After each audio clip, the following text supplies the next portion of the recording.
جی بیٹا، تو آج ہم جو ہے اپنا لیکچر شروع کرنے سے پہلے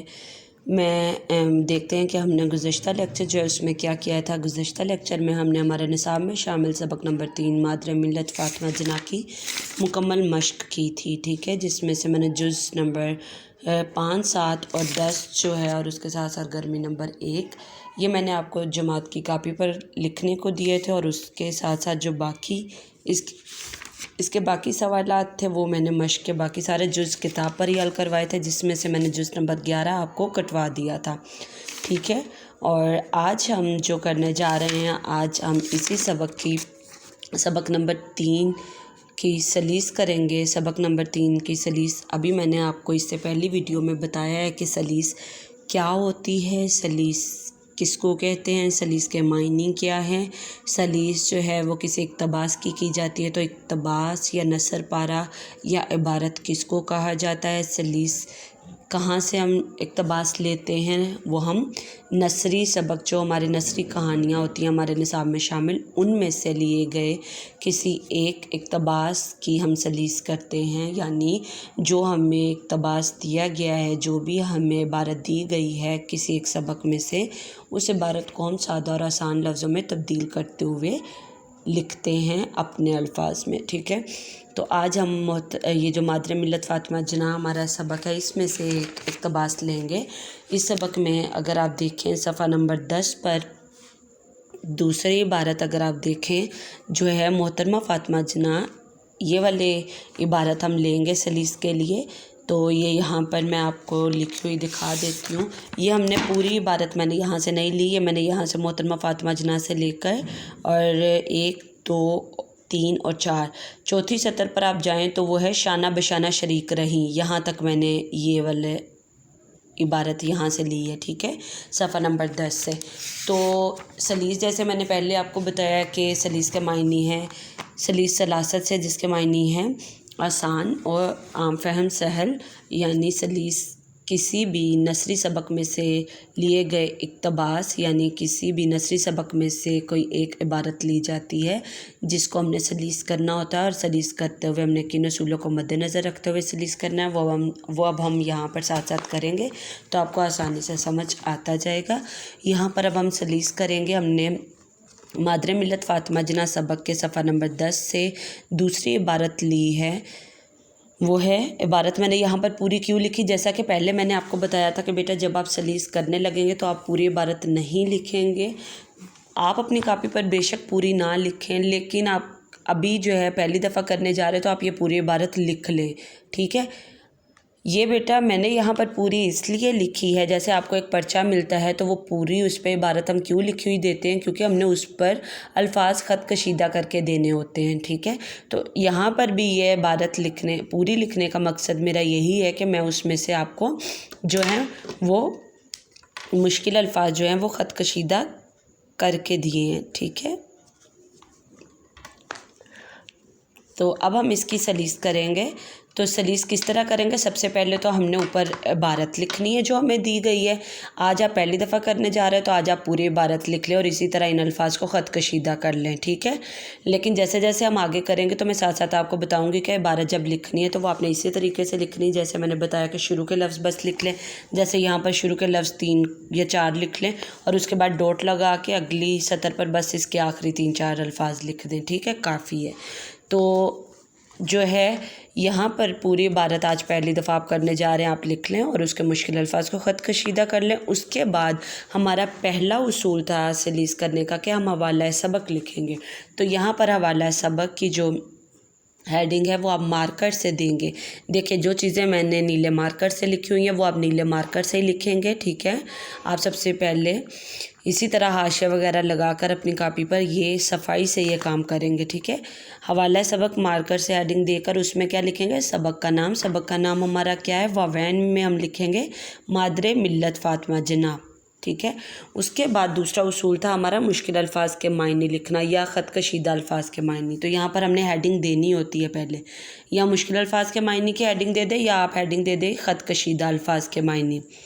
آپ ان دونوں میں سے کوئی ایک دے دیں ہیڈنگ، ٹھیک ہے۔ یہ بھی میں مارکر سے ہی آپ کو لکھ کے بتاتی ہوں۔